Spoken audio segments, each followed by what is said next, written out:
On the morning of April 13th, 1888, in Paris, France, a Swedish chemist and inventor of dynamite opened the morning paper expecting to read the obituary of his older brother, Ludwig. However, he was startled to read the headline that said, "The Merchant of Death is dead." Well, Alfred quickly discovered that the newspaper reporter made an error and cited the death of the wrong brother.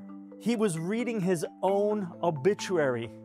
Although he was the inventor of dynamite and made a fortune from selling explosives for construction purposes, he realized he would only be remembered as the merchant of death and destruction. Have you ever wondered what it would be like to read your own obituary? It's strange to think about, but wouldn't you be a little bit curious of how people would remember you? Sometimes we're faced with deep questions like, who am I? Who am I really? Why am I here? If you've ever asked those kinds of questions before, you're not alone. But where can you go to find meaningful answers to these questions? What if there was a source where you could learn the answers not only to who you are, but to what your purpose in life is? Join me as together we will explore where we can find these answers to questions like this and more today on More to Life.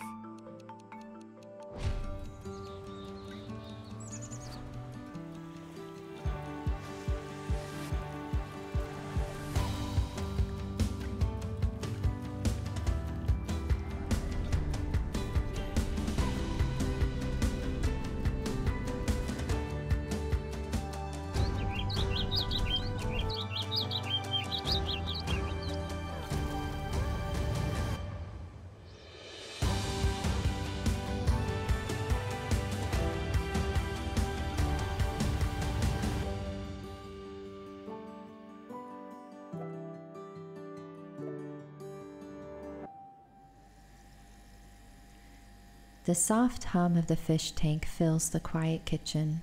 She stands there, trying to wake up.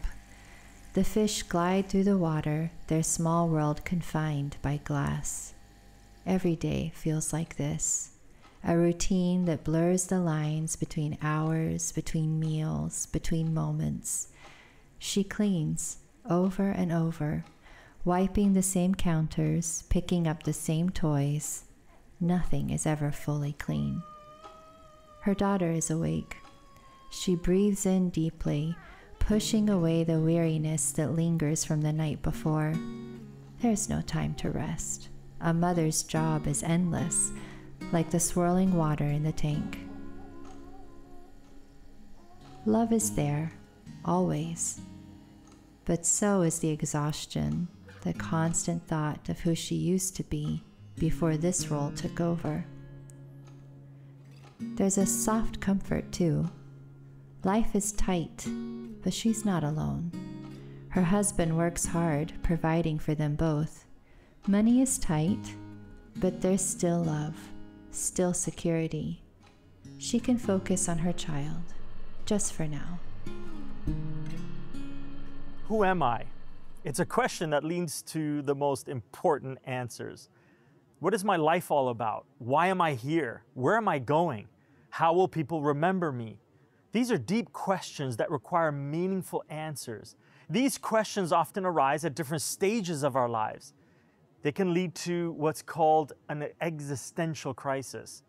According to the encyclopedia, an existential crisis is a period of inner conflict during which a person is distraught over questions about identity, meaning, and purpose. Have you ever experienced an existential crisis before? They can happen at times like the first day we go to high school and see where we fit in, starting a new career, attending a funeral of a loved one, seeing a sunset, or even just celebrating a milestone birthday. The truth is, at one point in our lives or another, we will experience one, and it's perfectly normal. It's part of the human experience. Alfred did that April morning in Paris. He wasn't happy with the way people would remember him, so he decided to make a change. He wanted to be remembered as an agent for peace, not destruction. And so a short time later, he began funding projects with the money he had that promoted peace in the world. He even created a fund in his last will and testament with the purpose to continue funding and supporting people who make a positive, lasting difference in the world. He called his fund the Nobel Peace Prize, after his name, Alfred Nobel. Today, it's one of the most valuable and coveted prizes anyone can receive. If you've ever wished you could find meaningful answers to your deepest questions, or maybe like Alfred, you want to change the direction of your life, I have good news for you. You can. Let's discover how we can do that together. In the kitchen, her daughter makes a mess of breakfast, cereal scattered across the floor, a trail of food leading to her small hands. She bends down, sweeping it all away, again. There was a time when she felt powerful, capable. Back when she worked outside of these walls, doing something tangible, something recognized, a job in logistics. It wasn't glamorous, but it was hers. It was her identity. Now she wonders, did she make the right choice? To leave it all behind for this? She knows the answer in her heart. She loves her daughter fiercely. But there's a quiet ache, a whisper that wonders if she's losing herself. What's left of her after the diapers, the meals, the endless cleaning? Will she only be remembered as mom? She knows it's possible. Her own mother did it, raised her and worked at the same time. She remembers the pride she felt watching her mom balance it all, and maybe, someday, she will too. But for now, it's enough to be here, at home, focusing on this new life. 3 of the most common places where people often seek to discover their purpose and identity are, number 1, achievements. Many people define their purpose and identity through their work or accomplishments. Professional success, things like job titles and recognition, can become the primary means of finding self-worth. Another place people often look is in their relationships.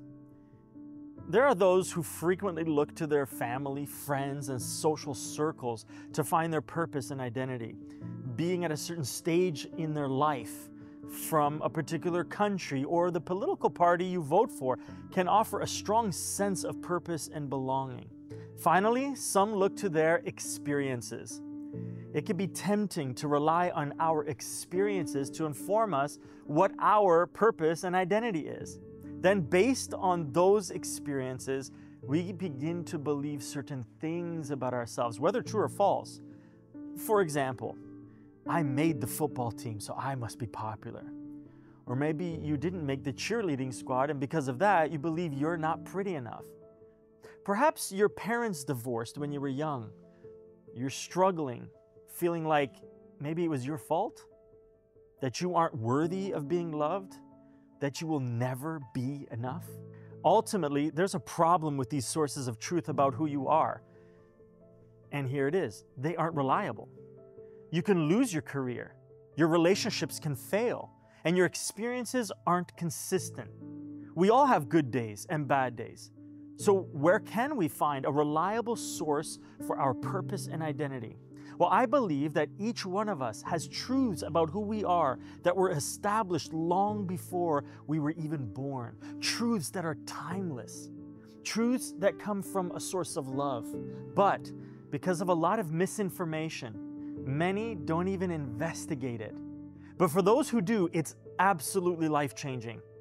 Today, as we continue our series looking at people who had transformational encounters with Jesus, let's look at one of the biggest skeptics in the Bible and how one encounter with Jesus changed everything for him. Her daughter plays nearby. She sits by her laptop where job postings flash on the screen, tempting her to return to the person she once was. Logistics. She was good at it once. She knows she could be good at it again. But then she glances at the fish tank. The fish swim in circles, confined to their small, familiar space. They don't know anything beyond those glass walls. Are they content? Or are they just resigned? She feels much the same, trapped. Is this what her life has become? A never-ending cycle of laundry, dishes, and late-night feedings? Will her whole identity shrink to fit within these walls like the fish? Or is there something more? One hot summer day, the Bible says that Jesus was in the region of Galilee. While walking there, he found a young man by the name of Philip, and he said to him, "Come, follow me." Now, back then, there were no universities like we have today, so most young people grew up learning the family business or trade, and so the only way they could really change their future is to attach themselves to a teacher who would take them under their wing and teach them everything they knew. At that time, there were many spiritual teachers or rabbis, and Jesus was one of them. It was an absolute honor to be chosen to follow a spiritual teacher. So Philip did what many young people would have done in his shoes. At the invitation, he dropped everything and followed Jesus. The Bible tells us what happened next. Philip went to look for Nathanael and told him, "We have found the very person Moses and the prophets wrote about. His name is Jesus, the son of Joseph from Nazareth." "Nazareth?" exclaimed Nathanael. "Can anything good come from Nazareth?" "Come and see for yourself," Philip replied.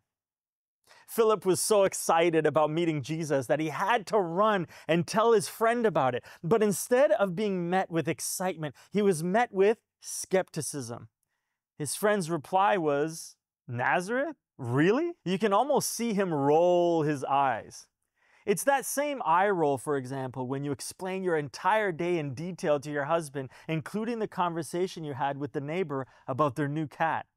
5 minutes later, your husband suddenly looks up from his phone and asks, "Wait, whose cat died?" Or perhaps when your wife is suddenly struck with the inspiration to rearrange the living room furniture for the 3rd time that month, as she describes how the couch would look so much better on the opposite wall, and you immediately know that you're about to spend the weekend painting or lifting heavy furniture again. Nathanael couldn't believe that someone from a place like Nazareth could have anything of value to add to his life. Cue the eye roll. Perhaps it was because at that time there was a Roman garrison in that town. The Romans oppressed the Jews, so having them live in your town made you look like a traitor to your own people. Either way, this skepticism is not unusual. Many of us approach matters of faith with questions, doubts, and even preconceived ideas that may hinder our ability to see the truth. Nathanael's response to Jesus' background is a reminder that God often works in unexpected ways, and his methods may defy our human expectations. What Nathanael didn't yet realize was that the very thing he was skeptical about would be the means of his transformation.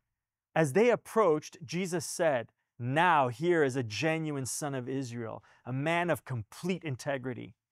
"How do you know about me?" Nathanael asked. Jesus replied, "I could see you under the fig tree before Philip found you." Then Nathanael exclaimed, "Rabbi, you are the Son of God, the King of Israel." Jesus asked him, "Do you believe this just because I told you I had seen you under the fig tree? You will see greater things than this." Despite his doubts, Nathanael is open enough to accept Philip's invitation to come and see. This is a pivotal moment.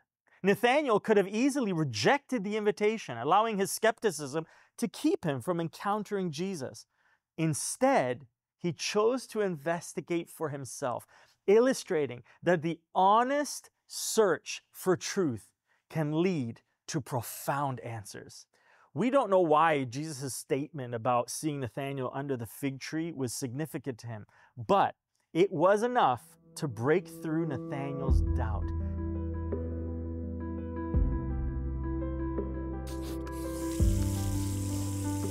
The phone rings, cutting through the quiet afternoon.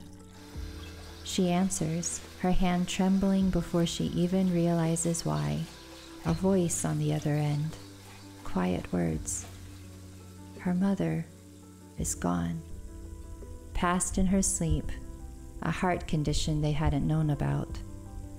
The news crashes down on her like a wave, pulling her under.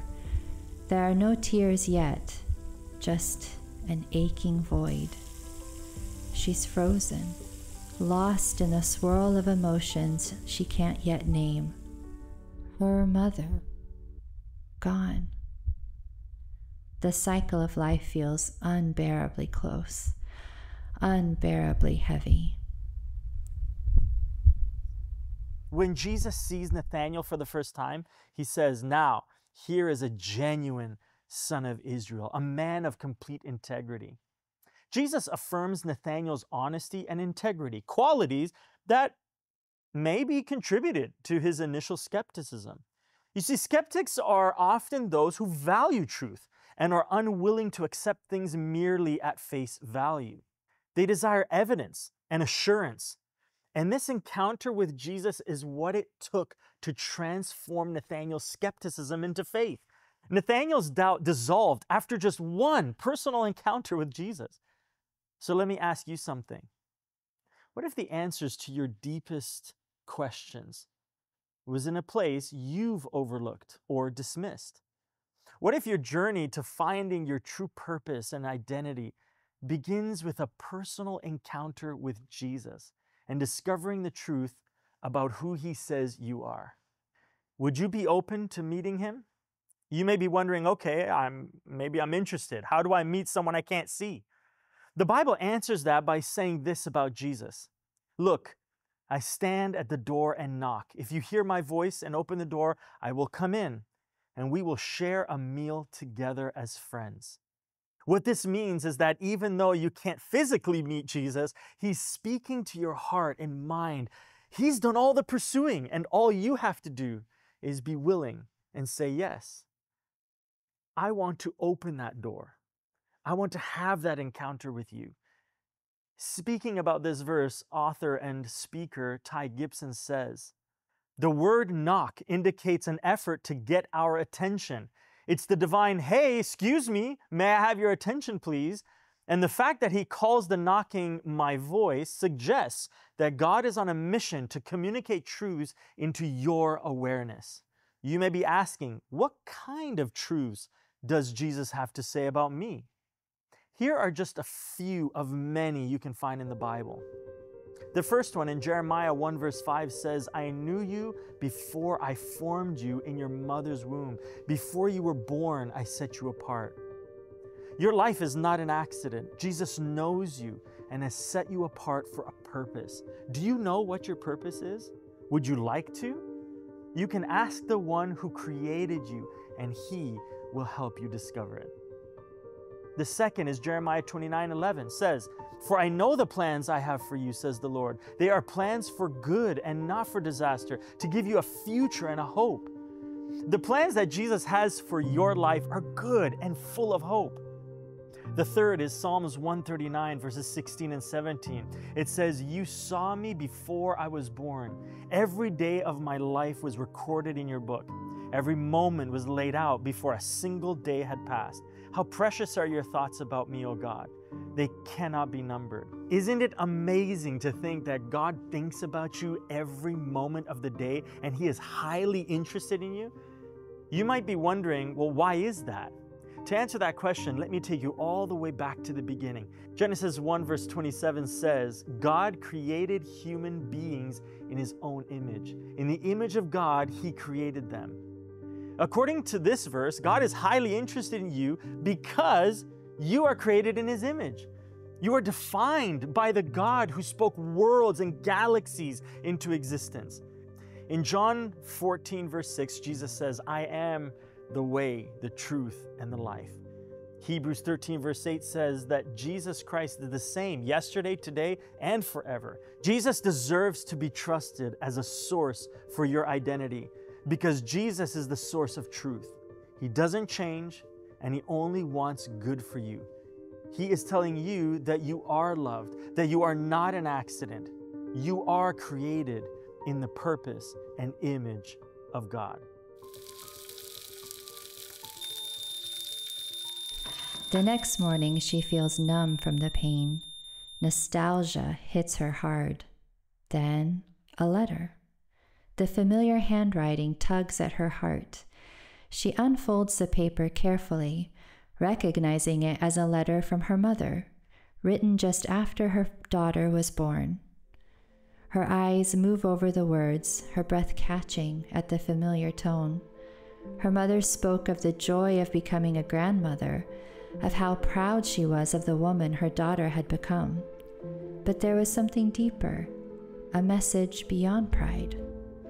Her mother wrote, "I've seen the world change, from payphones to smartphones, but nothing transformed me like being a mother. Don't be afraid of motherhood. It's a gift that will shape you in ways you can't yet see. Let it." Her mother's words wrap around her like a warm embrace, filling the hollow space in her heart. She understands now, in a way she hadn't before. She's not just a mother. She's a daughter. She's a friend. She's a neighbor. She's so much more than a title. And she is loved. Always.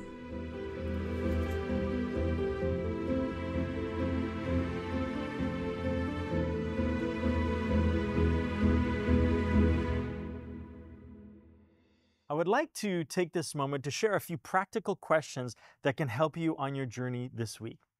The first is this: what doubts or misconceptions do you have about faith or spirituality that might be preventing you from experiencing a deeper connection with God? The second, what would need to happen or change in your life for you to be open to encountering Jesus personally, as Nathanael did? Number three, if you knew that an encounter with Jesus could bring clarity and purpose to your life, what would be your first step towards seeking that experience? During my time at Burman University, I met a young man who shared a life-changing story from his childhood. One of his earliest memories was his parents' divorce, after which his mother struggled to make ends meet, and his father disappeared from his life. Years later, while in college, he fell in love and proposed to his girlfriend. To his surprise, she responded, "I won't marry you until you have a relationship with your dad." Despite the pain of believing his father didn't love him, he reluctantly decided to find him. Many years later, while he visited his dad with his wife, she asked his father why he hadn't been there for his son growing up. His father fell silent, and then he got up and asked his son and his new wife to follow him into the spare bedroom. From a hidden box in the closet, he opened it, pulled it out, and showed him hundreds of unopened letters and gifts, all marked "Return to Sender." His father explained that he had tried to reach out, but his mother had blocked every attempt. At that moment, something inside of him broke. He told me something I'll never forget. He said, "I hugged him and I cried because for the first time, I found myself in the embrace of the father I had always wished I had. And for the first time, I loved my dad." Herb always felt unloved and unlovable growing up because of something that turned out to be a lie. After he discovered the truth that his father never stopped loving him, it changed his life. And I can't help but think that this is also a story of how many of us relate to Jesus. Maybe you've had an experience that caused you to believe a lie about who Jesus is. And because of that, you began to believe that he is unloving, vindictive, that he doesn't care about you or your future, and you've allowed skepticism to slowly creep in. But what if all of that was a lie? Don't let lies hold you back from a relationship that could change your life. Do you want to meet with Jesus today? If you're ready to do that, you can start by just saying yes in your heart to Jesus. Say yes to Jesus in your heart today. You can also learn more about Jesus by visiting our online Bible school, Hope Study, at hopestudy.ca.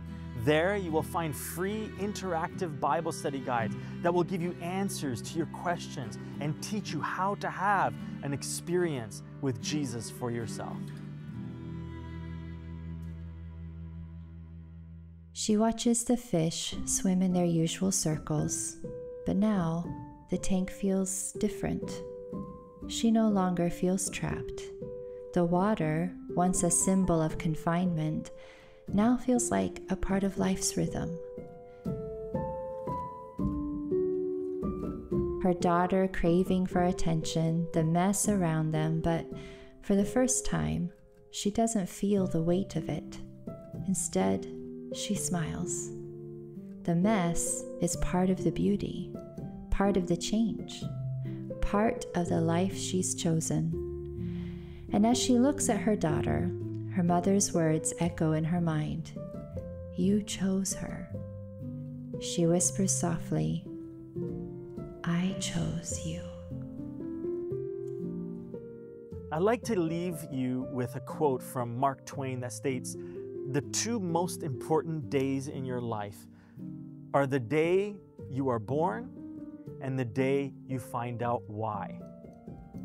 This is a profound quote, but if I were to add one more day to Mark's quote, I would say the third most important day of your life is the day you encounter Jesus for yourself. I want to invite you to choose to explore your true and unchanging identity in Jesus. Nathanael's story teaches us that it is not wrong to have questions or doubts. God welcomes our skepticism and invites us to investigate, because the invitation to come and see wasn't just an invitation for Nathanael a long time ago. It's an invitation to you and to me today. By having an encounter with Jesus, our questions are answered, our faith is strengthened, and our lives are transformed. And so this week, I challenge you, don't let skepticism hold you back.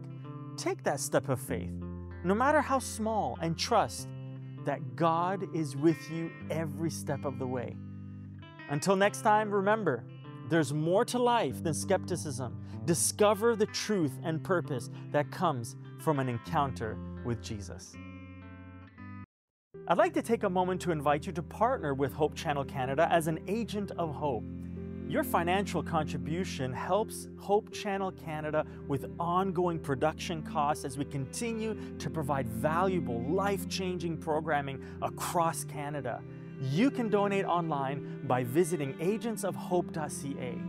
And thank you for partnering with us and making Hope Channel Canada possible.